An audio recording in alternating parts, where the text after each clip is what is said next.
Hi Aries, this is your January mid-month tarot reading. We'll have 3 separate spreads in this mid-month reading. In the first spread, we'll be looking at love, new love, existing love, love from the past, whatever comes up. Then in the second spread, we'll take a look at some good news, because we all could use some good news, right? And then the third spread is going to be an advice for you for the next couple of months or so. Please like, share, and subscribe to support this channel. So this first spread is on love, and it looks like new love coming your way. Perhaps some of you already know this person. We have the Three of Wands clarified by the Lovers. We have the Ace of Cups clarified by the Sun. We have the Wheel of Fortune clarified by the Knight of Pentacles. In the potential outcome, we have the Emperor with the Two of Cups and the Chariot, and we also have the Four of Wands on the bottom of the deck. You could be dealing with a Gemini, Leo, Earth sign, Taurus, Virgo, Capricorn, Cancer, maybe a Sagittarius. You know, yeah, we start with the Three of Wands all the way to your left, and on the bottom of the deck all the way to your right, we have the Four of Wands.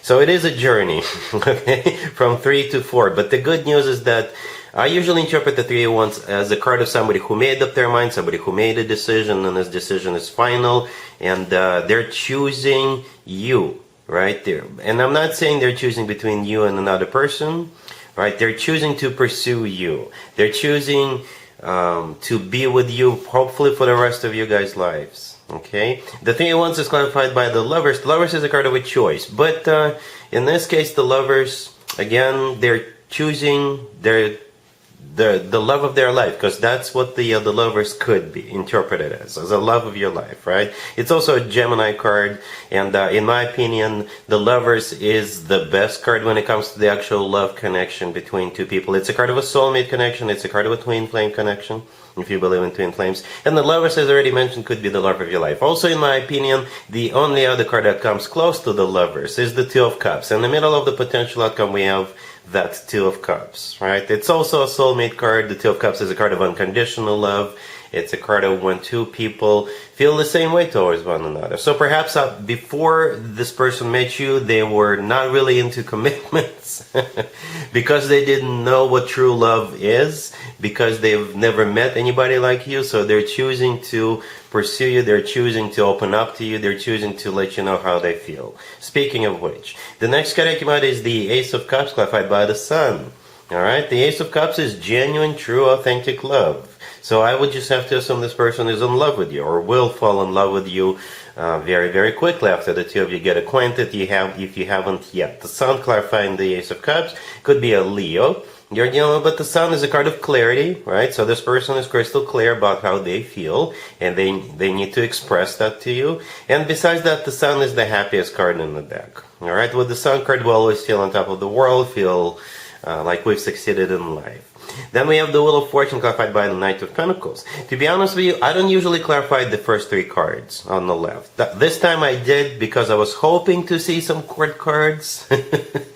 And we got what we got, right? So the Wheel of Fortune is clarified by the Knight of Pentacles. The Knight of Pentacles could be an Earth sign, Taurus, Virgo, Capricorn, but at the same time, the Knight of Pentacles is the most long-term knight out of all 4 knights. With the Knight of Pentacles, you can always plan ahead. With the Knight of Pentacles, you have money in the bank and things like that. Longevity, right? That's what the Knight of Pentacles is all about. And the Wheel of Fortune is the start of a cycle. It's a start of a very fortunate cycle. The word fortune is there for a reason. And in the potential outcome, we have you, the Emperor with the Two of Cups, and the Chariot. Unless you're dealing with another Aries, but the Emperor is your major arcana card. It's also a card of a spouse figure, right? The Two of Cups we already talked about. It's a soulmate card, and the Chariot right next to the deck could be a Cancer. You know, but the Chariot is a card of victory, success. It's a card of moving forward and not looking back. It's a card of traveling together. It's a card of moving in together, and things like that. And who usually rides the Chariot? The Emperor does. Right, then we're back to that Four of Wands on the bottom of the deck, which is a card of a commitment, marriage. Some people call it the 1111 card. To me personally, that card always reminds me of an actual wedding, right? But it is a commitment marriage card. So, yeah, You've got so much going here, right? You've got love with that Ace of Cups and the Lovers and the Two of Cups. You've got the happiest card in the deck, the Sun. You've got the Four of Wands, commitment, marriage. We have you, the Emperor. We have longevity with the Knight of Pentacles. We do have luck, I guess, with the Wheel of Fortune. And you have a victory with the Chariot. It's like perfect. It's just perfect, Aries. All right? I'm really happy for you. Congratulations. Here's the second spread for you, Aries. This is good news. All right, we have Strength clarified by the Ace of Swords. We have the Six of Wands. We have the Queen of Wands clarified by Justice, and we have the Five of Wands on the bottom of the deck. You could be dealing with a Leo or Libra or any zodiac sign. I assume you're the Queen of Wands here, male or female, absolutely doesn't matter, and you've got some kind of a conflict coming your way. Well, for some of you it could be a conflict, for others of you it could be a competition, for others of you you could be getting into some kind of a lawsuit with somebody, right? You could be fighting for a promotion, for a raise, you could be fighting to become a leader of some sort, right? So I think if you are not afraid to jump in, or if you stay the course, if you stand your ground, you will win. It's never been a problem for Aries to do just that, to stand the ground and win. But this is just a confirmation. If you stay this course, if you do what you usually do, I guess you'll be victorious, right? But we start with that Five of Wands on the bottom of the deck. It's a card of drama. It's a card of conflict. It's a card of competition. It's a card of fighting for something, right? And that's what you have coming up, or this is what you're in the middle of. All right. Strength, the first card I come out is clarified by the Ace of Swords. Strength could be a Leo you're dealing, but I think in this case, strength is either courage or loyalty. All right. Perhaps the question is for you to be loyal to someone, or to stay loyal, to show your loyalty. Right? Or somebody will be showing their loyalty to you, but most likely strength is a card of courage. Right? The Ace of Swords clarifying that this is you being very decisive about it. With the Ace of Swords, people usually know what they want, they know what they're doing, and they just press ahead. All right? And the Six of Wands, the next card over, is a card of victory, success, triumph. It's a card of recognition, being awarded, rewarded, recognized, and things like that. Okay? And the Queen of Wands right next to that's you. That is you. You're clarified by justice. So you will have your justice, or you will have justice on your side. All right. Justice could be literally a court order, or an HR department, or I don't know, filing paperwork with the government or something like that. But I think what it simply means is that you will have your victory. It's a confirmation with the Justice card and the Six of Wands prior to that. So that's good news. So stay the course, keep fighting, stand your ground, keep proving, depending on what the situation is all about. All right, then you'll have your victory. Let's move on to the third spread. The third spread, Aries, is an advice for you for the foreseeable future. We have the Six of Cups clarified by the Devil. We have the Seven of Swords clarified by the Three of Swords. We have the Seven of Wands clarified by the Six of Swords. And we have the Five of Swords on the bottom of the deck. You could be dealing with a Capricorn or any zodiac sign. Well, you'll be dealing with the past. Either someone from the past, most likely someone from the past, right? They could be a very toxic ex, or you could be dealing with somebody from the past, but they may want to lure you back into something that you overcame or you got away from. Let me elaborate, all right? So we start with the Six of Cups clarified by the Devil. The Six of Cups is a card of somebody from the past. The Devil clarifying it could be a Capricorn, right? So we're wrapping up Capricorn's birthday season.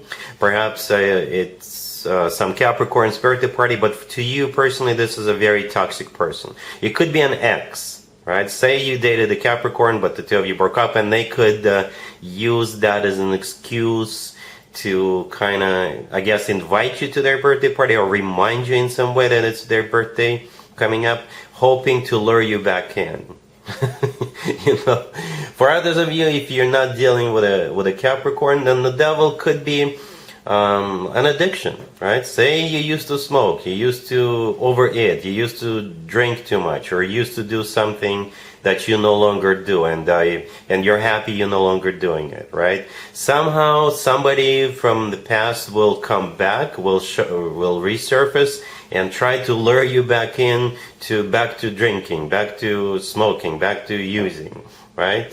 Something along those lines. That's what I think is happening here. Either a very toxic ex, right, or somebody whom you are no longer acquainted with, but at some point in the past you used to party or something, or something like that.